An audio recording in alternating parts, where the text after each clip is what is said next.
xibaar yi ci RIP FM. di nuyu auditrice ak auditeur yu la 88.7 bisimila ci xibaar yi. Ñaxana Tunkara Njaay RIP FM. li ci gën a fës bokk na ci wàccaay gàmmu annuel Taïba Niassène édition 2026 ab comité département développement daal nañ koy amal ci préfecture bu Nioro loolee préfet bi moo ko daal di jiite monsieur Ibrahima Fall boobu leen dajee nag nekkoon ab buntu ngir ñu waxtaan rek ci préoccupation ñeewul comité d'organisation boobu ngir ñu mën a amal ab gàmmu bu mucc ayib loolee ñu ngi ko jàpp ni ki ñeenti fan ci weeru janvier ci atum 2026 nañ ko yër ci les jotaay xibaar. reportage bés bi lu ko tax a jug bokk na ci intelligence artificielle loolee nag nekk lu am solo lool buñ nemmeeku ci jamono yi dem sax bay laal domaine d'activité yëpp ci loolee nag ñu dem ba koy méngaleek technologie xam-xamu doomu aadama bi xët bu ñëwal wàllu tàggat yaram nañ si ànd ak Babacar Ndaw xët bu ñëwal wàllu yëg yaram nañ si ànd ak Mame Dado Dieng boobule ponk sax mooy daal di yëkkati le jotaay xibaar bu ngeen taaxiloo tuuti mu daal leen koy faram-fàcce.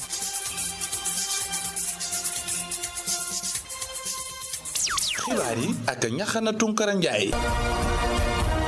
asalaamaaleykum la ñu koy dooree xibaar yi dañ koy tàmbale comité départemental de développement CDD préparatoire gàmmu annuel bu waa Taïba Niassène loolee nag ñu ngi ko amaloon ni ki alarba ji yemboog fukki fan ak juróom-ñeent ci weeru novembre ci atum 2025 ci préfecture bu Nioro kii di préfet bu Nioro moo ko daal di jiite monsieur Ibrahima Fall boobu la ndaje nag nekkoon ab buntu ngir ñu xalaat rek ci préoccupation comité d'organisation ñeewal gàmmu googu ci loolee nag monsieur Fall daal di fàttali rek engagement yu am solo yu chef service yi daal di jël ci loolee muy xamle ne dañuy ravitailler ñaari citerne ndox ak ay branchement provisoire ci yenn forage yi ci lu soxal secteur d'hygiène bi dinañ amal ab opération saupoudrage loolee nag nekk ay engagement yi am solo yu chef service yi jël mu nekk nag ci lu président comité d'organisation Serigne Ibrahima Mamour Niass rafetlu bu baax a baax ñett léegi ak soxna Khadija. préfet département bu Nioro monsieur Ibrahima Fall jiite woon ndaje mi lañ ca jublu woon rek moo di xoolaat yenn secteurs yi nga xamante ni daal dinañuy jël engagement ngir gàmmu Taïba Niassène gi ñu mën cee lim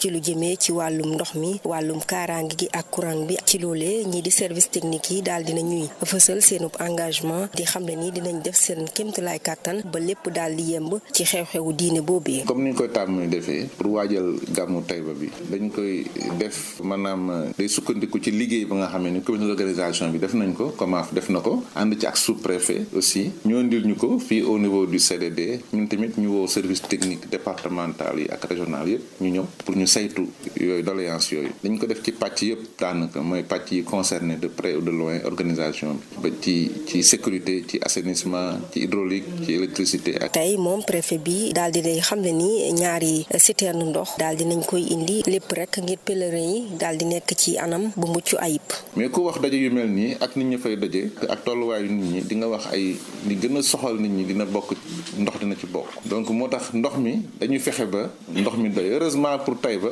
ak li Asifor bi liggéey ba ravitaillement bi doy dina vraiment dalal suñu xel moo tax dañuy teg ñaari camion citerne ñu fa teg rek pour en cas su problème amee ñoo ñu mën a intervenir wàllum courant bi tamit jël nañ disposition yëpp incha allah ak Senelec ba mais aussi dina am équipe de maintenance bu nekk sur place ba nga xamee ni su problème amee daañu mën a intervenir éclairage public bi yaakaar naa daañu am luñ ci liggéey buñ ci def pour que yokk leeraay bi. ba tey itam daal dina ñëwaat ci wàllum cet gi ci matukaay yi nga xamante ni jël nañ ko. aussi il faut noter que y aura des opérations avant l'événement de désinfection de saupoudrage que le service d'hygiène effectuera. ca wet ga kii di njiital comité d'organisation bi di Serigne Ibrahima Mamour Niass moom di xam ne ni seen xel dal na ci engagement yi nga xamante ni ñenn chef service yi jël nañ ko. jotaay bu am solo la waaye wax dëgg yàlla li ñu fi dégg te gis ko nekk na lu dal xel ñu ñaan ni àgg ci jàmm di lancer appel rek jëmee ko ci taalibe yépp wala mu soppee moom Cheikh Ibrahima radiyallahu anhu Cheikh Ibrahima moom nga xam ne gëlëm yëpp yonent bi sallallahu alayhi wa sallam kon nag bés la boo xam ne ñi ci oo taalibe yëpp di fàttali ni gàmmu Taïba Niassène gi bés ba ñu ngi ko jàpp ni ki ñeenti fan ci weeru janvier bi di ñëw waaye ab coppite mën na am ci bés bañ ko jàpp ci diggante ñetti fan jàpp juróomi fan ci weeru janvier bi di ñëw. dañuy desandi ba tey ci CDD boobu yi nga xam ne préfet bi Ibrahima Fall daal di ñëwaat rek di wax rek ci lu jëm ci wàllum kaaraange gi dinañ fa teg téeméeri élément ci lu soxal gendarmerie bi lii di ASP yi ak sapeur pompier yi tamit dinañ fa daal di teew ci lu soxal kaaraange gi jëmee ci wàllum lekk gi ak li nga xam ne moo di jàngoro vallée du Rift bi dinañ jël ay matuwaay yu am solo ñu teewlu ko ci micro Khadija. disposition jël nañ ko ci wàllum kaaraange gi ak gendarmerie jël na ay engagement ci kaaraange gi aussi ASP daañu ñëw dolleeku ci yenn liggéey yu ñu leen di sant ci biir kër yi ak ci alentour sapeur pompier yi tamit jël nañ seen engagement ci wàllum kaaraange gi xam naa xamaguñu ñoom ñaata la ñuy déployer mais au moins comme ni ñu ko daan defee dina am ay sapeur pompier ñuy tas ci biir Taïba mais dina am sapeur pompier nga xam ne ñoom ci tali bi la ñuy gérer te axe bu ne dina am ambulance bu ñu fa teg ba nga xam ne bu jëyee amee rek ñaanuñu ko yàlla daañ mën a intervention yi dana mën a jege donc ci wàllum wér-gu-yaram tamit jël nañ matuwaay yëpp incha allah pour que li ñu defoon daaw suñ ko mënul yokk duñ ko wàññi ci jëmtukaay yi nga xam daañu ko teg pour que nit ñi aussi ba ñu am ay jafe-jafe dañ ciy dolli wàllu assainissement ndax dañu nekk ci contexte ba nga xam ne dafa am feebar bu nga xam ne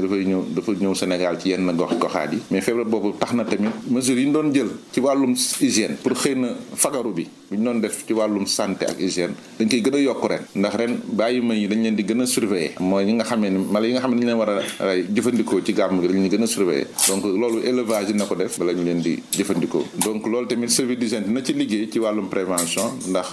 dafa am benn yoo ba nga xam ne mooy wasaare maladie boobu moo tax bépp béréb bi nga xam ne dañ ko war a pomper dañ ko pomper donc loolu mën nañu wax ni en tout cas service technique yi fi ñëwoon ñëpp tey jël nañu engagement ku nekk dañ ko dina am suivi parce que engagement dañ koy suivre au jour le jour pour que bu ñuy àgg ci bala ñuy àgg ci bés ba ñu def évaluation bi pour xam fan lañ ci toll pour lépp nag dafay dugg ci fexe ba gàmm gi jaar ci yoon. ba tey rek ci CDD boobee ñi di municipalité bu Taïba Niassène ñoom it desuñ ca benn yoon gannaaw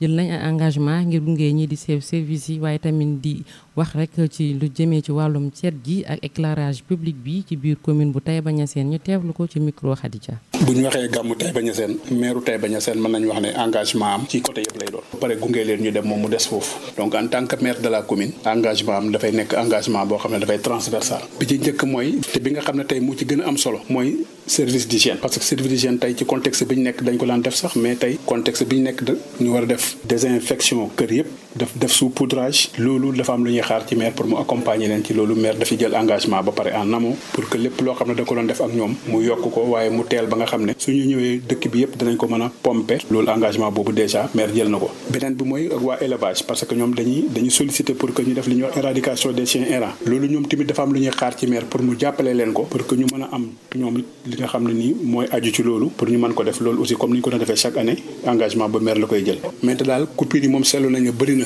ci Nioro te Nioro boo ko tuddee rek mooy Taïba mooy secteur bi loolu aussi ñoo ngi lancé appel vraiment Sénélec pour ñu gën cee jël ay matukaay yoo xam ne coupure yooyu dana mën a wàññeeku ba jeex parce que gàmmu gi moom vraiment soxlawuñ ay coupure yu bëri kantaan nag yi nga xam ne nii ay sollicitation la yoo xam ne def nañ ko ñu ciy ñëwaat mooy comme extension beeg entretien éclairage public bi poteaux yi yàqu yi ñu yar remplacé ko yooyu yëpp vraiment bind nañ ko préfet ñaax na leen ci ñoo ngi ci am yaakaar mais am na ci loo xam ne aussi ñun en tant que comité d'organisation lañ leen ci mën a jàppale mooy lépp loo xam ne ñoom mën nañ ne dépassé na leen ñu bind ñun ay courrier ay correspondance yoo xam ne dana dem ba au niveau ministère jaarale ko ci sëriñ bi pour ñu mën a appuyer li nga xam ne nii demandé nañ ko te mu laaj ku leen appuyer pour ñoom ñu def ko. ak RIP FM jot leen xibaar yi ci biir Saloum ak li ko wër.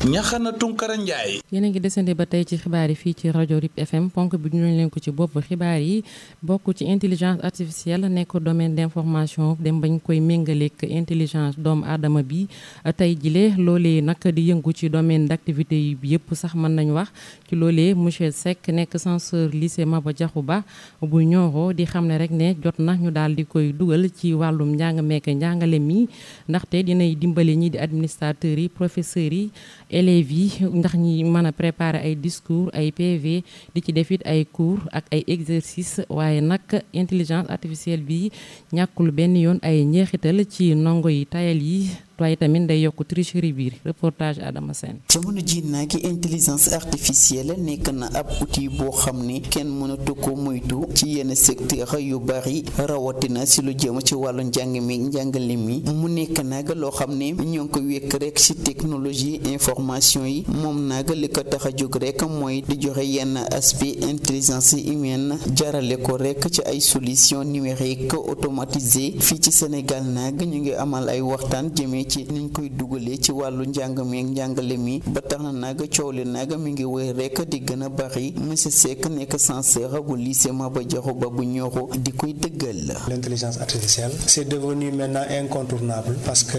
ça fait partie des technologies de l'information et de la communication te léegi ku ne technologie information communication mënoo ko génnee ci enseignement éducation c'est devenu une partie intégrante d'autant plus que le président Diomaye a parlé de ça toll nañ foo xam ne ni daal intelligence artificielle donc dafa war a dugg ci enseignement éducation parce que lu xew la léegi on ne peut pas faire sans on est obligé de se conformer je trouve que man c'est vraiment quelque chose boo xam ne bu baax la bu intéressant bu ñu sukkandikoo ci moom intelligence artificielle nag am na ay avantages yu bari si lu jëm ci wàllu njàng mi njàngale mi. intelligence artificielle am na avantage système parce que day yombal liggéey bi par exemple en tant que agent de l'administration boo buggee defar sa yenn PV yi wala ngay bind yenn discours yoo xam ne événement bi da la bett te amoo temps vite fait mën nga dugg chat GPT nga wax ko li nga bëgg mu defal la ko en une fraction de seconde. intelligence artificielle mën nga ko utiliser pour également créer des images des vidéos mais sur le plan enseignement éducation également ça a des avantages élève bi par exemple bu ñu ko joxee yenn exercices yi s'il a des difficultés il peut interroger chat GPT pour am yenn solutions yi le professeur également buy préparer cours am il peut utiliser chat GPT pour defar leçon am ak yeneen avantages yu bari daal kon loolu yombal na liggéey bi tu gagnes en temps également en énergie. terewul nag muy xamle ne rek ne intelligence artificielle am na itam ay risques ak tamit ay njeexital yu yees. intelligence artificielle am na ay inconvénients su fekkee ne c'est mal utilisé surtout par les élèves mën na tax ñu dem ba mu yàgg ñu tayal ci def yenn recherche yi surtout que élèves yi ñu ci bari nga xam ne dañuy indaale seeni téléphone en classe en période d'évaluation donc s'ils ont ces applications là sur leur téléphone portable facilement mën nañ ko utiliser di tricher. ba tax na nag tere ma téléphone portable yi ci biir école yi nag nekk na ab laaj bu samp ndaxte boobule dogal mën na freiner dugalum intelligence artificielle ci système éducatif sénégalais bi ci at yi di ñëw. ñu jaajëfal ko bu baax moom Adama Sène ñaar fukki fan ci weeru novembre loolee nekk bëccëg bu àdduna wërngël këpp di màggal droit de l'enfant ba ci Sénégal su boog léegi mu ngi toll ci fanweeri at ak juróom ginnaaw ba nañ amalee ratification convention relative aux droits de l'enfant 35 ans ci engagement ci xeex li nga xamante ne moo di droit de l'enfant ci atum 1989 ba léegi Sénégal bokk na ci pays yi gën a endossé CDD bi fii ci diwaanu Nioro thème biñ ci càmbar ren jile bokk nekk ci discuter sur les enfants en situation de vie et les enfants en ligne maanaam ñu waxtaan ci xale yi nga xamante ne am nañ jafe-jafe ci seen dundun ak xale yi nga xam ne dañuy utiliser lii di internet bi ki nga xamle moo di madame Dior Diakhaté point focal institutionnel comité départemental protection de l'enfant. RIP FM. dëggal droit xale yi waaye tamit xool naka lañ mën a def ba aar leen doon na mbir mu soxal lool réewum Sénégal moom nga xam ne bokk na si ñu njëkk ratifié convention relative aux droits de l'enfant boobaak léegi mu def fanweeri at ak juróom fii ci diwaani Nioro tem bañ ca càmbar nag ren ji nekk les enfants en situation de vie et les enfants en ligne maanaam tout tànk yi am jafe-jafe ci seen dund yi ak tout tànk yi utiliser lii di internet bi ki nga xamle moo di madame Dior Diakhaté nekk point focal institutionnel comité départemental protection de l'enfant. tey nag ñu ñëw ci mën nañu ne fanweeri at ak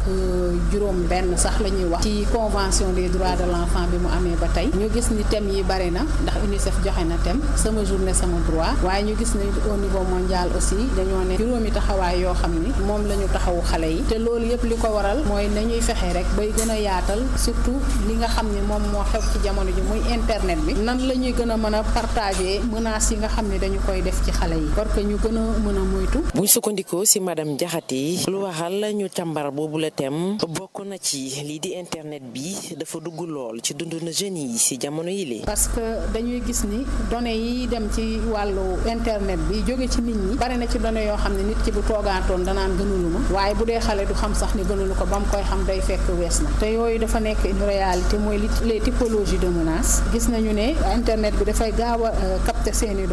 données yoo xamante ne nii dañ ko yóbbu sànni ko ci jaww ji ba keneen jot ko ñu gis ni aussi dafay am non conformité yenn saay ci par rapport ak li nga xam ni moom la ñuy soxla ci wàllu aar xale yi mooy génnee loo xamante ne nii ci moom moo gën te bañ a génnee ci moom loo xam ni safaan la wala nit mënu koy jaare pour jot ko. ci loolu yi muy lancer appel la ñi di waajur yi ñu daal di xool gunge yi waaye tamit encadrer seeni doom ci naka lañ mën a jëfandikoo outil numérique yi lee. waajur yi nañu taxaw ci li nga xam ne mooy usage téléphone bi ba nga xam ne yenn menaces yi nga xam ne ñoo ci nekk ñu gën koo mën a moytu gën cee mën a taxaw. madame Dior di fàttali rek ne li du droit de l'enfant yi bari nañ lool waaye nag bu ci gën a am solo bokk na ci dund ak say waajur ndaxte loolu bokk na ci luy aar tout tànk bi. ñu wax rek ci mbay mi fii ci diwaanu Nioro ñii di baykat yi nag am nañ xel mu daal jëmee ci mbayum gerte bi ak lii di mboq bi buñ sukkandikoo ci monsieur Ahmed Diakhaté Niass nekk président cadre local concertation ñëwal organisation baykat yi moomee mi ngi xam ne ñu ngi xaarandi ay rendement yi am solo lool ci tool yi uteeg loolu daaw nga xam ne prévision bi mi ngi tolloon ci 800 kilogrammes pour département Nioro bi yëpp ci loolee nag muy oo nguur gi mu gaaw fixé li nga xam ne moo di prix kilogramme gerte gi ak lii di mboq bi waaye tamit daal di koy yokku naka noonu it daal di ibbi frontières yi ngir baykat yi mën a jaay seeni ay produits reportage Mame Yacine Diagne. taw yu bari ñu nemmeeku ci nawetu ren bile ànd ak jumtukaay yu doy jëmee ci mbay mi daal di jox yaakaar baykat yu féetewoo ci biir département bu Nioro bu mu sukkandikoo ci Amath Diakhaté Niass di président du cadre local concertation organisation ëmb baykat yi li ñu nemmeeku ren ci gerte gi moo di dinañu am lu mat tonne par hectare wala sax mu daal di koy romb. li ñu gën a jàpp mooy gerte moom alhamdulilah jàpp nañ ne prévision bi gënoon a pes moo doon 800 kilos par hectare mais jàpp nañ ne loolu moom dinañ ko dépassé au moins une tonne yi moom dinañ ko romb par hectare te ngooñ macha allah loolu production la. ñu taxawaloon ko ci juróom benn fukk ak dërëm ci njëgu kilogramme gerte bi ci campagne bi la ñu génn moom Amath Diakhaté Niass mu am yaakaar ni njëg googe dinañu ko yokk waaye itam muy ñaax nguurug Sénégal ba mu jublu ci waxtaanee njëgu kilogramme gerte gi lee. naa nag li ñuy xaar mooy état bi teel a taxawal prix loolu nag déjà échec la ndax prix bi moom raté nañ ko ba pare daaw ñu ngi doon jëndee 305 malgré faible production bi ñu amoon ay difficulté pour écouler li ñu amoon ren on a vraiment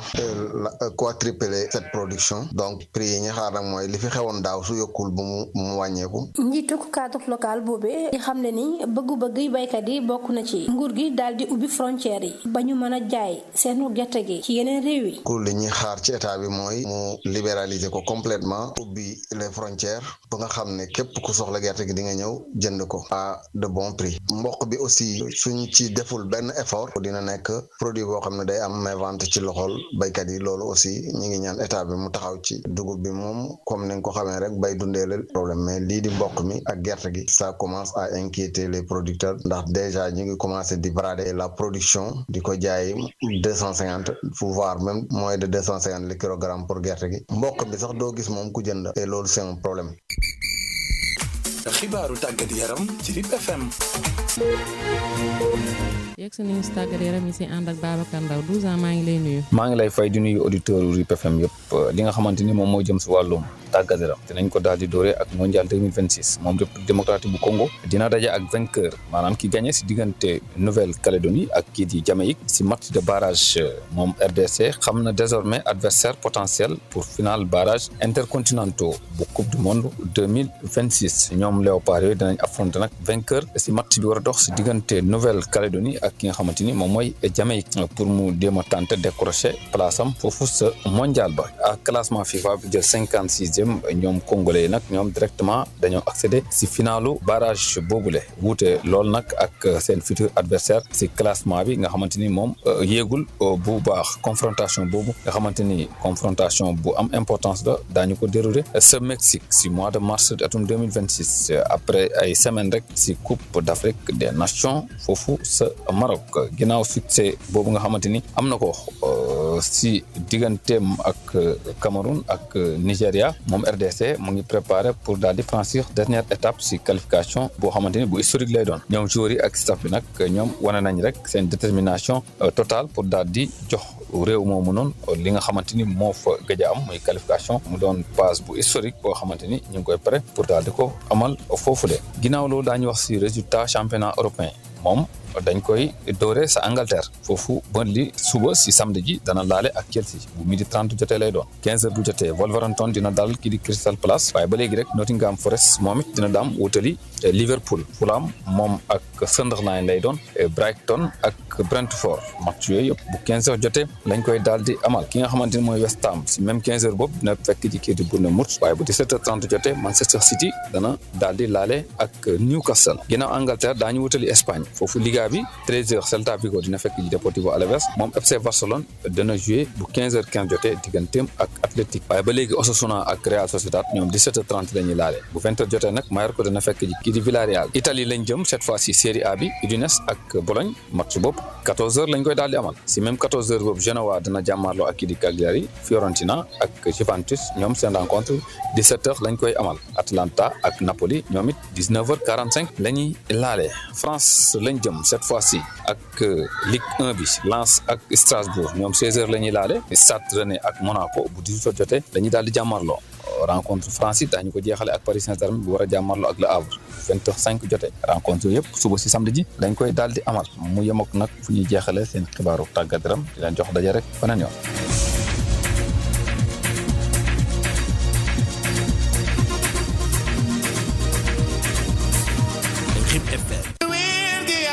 yegg si nañu ci xët wu ñeel wérgi yaram. xët bu ñëwal wér-gu-yaram ajuma ji di dalal monsieur Idrissa Diankha nekk spécialiste santé publique di ñu wax rek ci recrudescence tuberculose fii ci réewum Sénégal Mame Dado Dieng. yegg si leen jàmm sa kër su tar si jamono ji nag nekk lu ni wéy di nemmeeku ci biir réewum Sénégal ndax nag kaa yi da ngay wéy di yokku boobu la tolluwaay nag bokk na ci sax sabab ya njeexital bi nga xamante ne nii rek mbas mi di Covid 19 daal dina ko woon am monsieur Idrissa Diankha nekk spécialiste en santé publique. na Sénégal alors que mi ngi continuer d'année en année di def ravage mais su ma ne leen tey tuberculose li muy rey ci at bi mun nañ ne méngoo na ak Covid li mu rey ñaari at yi par exemple soo jëlee mars 2020 ba 2022 Covid mi ngi rey pratiquement 1968 personnes mais soo jëlee rien que année 2024 bi tuberculose mi ngi ci rey 1860 personnes. tuberculose nekk jàngoro juy wàlle li koy sabab di microbe bu ñuy woowee bacille de Koch ñenn ñu bëri ci askan wi daal di ragal nag boobu la feebar di ko xam ne ba tey di monsieur Diankha. tuberculose dafa nekk feebar boo xam ne day wàllante mais wàllante bi par voie aérienne la loolu dañ ci parce que nit ñi boo nee tuberculose rek dañuy daw parce que comprendre wuñ nan la feebar bi di wàllee forme bi ñuy wax moom mooy bi xëtër yi ñu koy wax tuberculose pulmonaire boobu moom moo nekk muy wàlle nan lay wàllee mooy ki nga xam ne daf ko yor te jëlul traitement buy sëqat mbala muy tisooli mbala muy tufli day am ay ferñeent yoo xam ne day nekk ci tuflit boobu di nekk ci air bi maintenant su ko nit ki noyyee mu dem ci poumon yi loolu moom mooy waral nit ki am tuberculose. bu nu sukkandikoo ci spécialiste bi jàngoro joojee nag nii lay daal di mandarga woo. maa ngi sëqat depuis 1 mois maa ngi sëqat depuis 45 jours beneen particularité bi moom mooy li ñu naan yaram bi day tàng ñi ko am d'habitude dañ naan la siburu la ñuy foog beneen bi tamit mooy da ngay perte poids mais aussi da ngay nekk koo xam ne doo am at mais da ngay gaaw a sol. lu jëm nag ci wàllu paj ma réewum Sénégal daal di ca taxaw bu baax a baax gën a dooleel li nga xamante ne nii rek moom mooy pexe yi jëmee ci dépistage bi ci paj mi waaye it ci li nga xamante ne nii rek moom mooy wàllu fagaru gi ngir rek mën a taxawal lawaayam ci biir réew mi. gouvernement bi def na ci ay jéego yu am solo parce que tey nekk na feebar boo xam ne signes yooyu nga xam ne cité nañ ko bu ko nit amee ba dem ci structure yi dara du ko fay le service diagnostic est disponible dans les structures de santé et que léegi ñoo ngi koy décentraliser au niveau des postes de santé et voire même les structures privées. jeex na tàkk tey jëlee dig daje aljuma laata boobee ñu leen di soññ ngeen toppatoo seen wér-gu-yaram. RIP FM. waa kay mbokk yi boobule ponk sax mooy daal di buura yi lee jotaay xibaar bi ngeen taaxiloo tuuti mu dikkaat ak yéen ci lu ci gënoon a fës. li ci gënoon a fës bokk na ci wàccaay gàmmu annuel Taïba Niassène édition 2026 ab comité département de développement amoon nañ ko ci préfecture bu Nioro loolee préfet monsieur Ibrahima Fall moo ko jiite woon loolee nekkoon ab buntu ñu daal di xalaat rek waxtaan ci lu jëmee ci préoccupation comité d'organisation boobee ngir ñu mën a amal ab gàmmu gu mucc ayib loolee nag ñu ngi ko jàpp niki ñeenti fan ci weeru janvier bi ci atum 2026 yër nañ ko ci la jotaay xibaar reportage bés bi lu ko taxoon a jukk bokk na ci intelligence artificielle nga xam ne jamono ji ñëpp a koy daal di utiliser ci domaine d'activité yu baree bari dem sax bañ koy méngaleek technologie intelligence humaine xët bu ñeel wàllu wér-gi-yaram jaar na fi di ñu ko nafaral moom Babacar Ndaw xët bu ñeel wàllu wér-gi-yaram ñu àndoon seeg maam Dado Dieng Diop seen mbokk Ñaxana Tunkara Njaay moo féetu woon ci kàddu gi Pape Da Fall ci xarale gi ab sa saw si jàppandal gi ñu leen di ñaanal jàmm ci di ko sàkk si yéen jërë ngeen jëf.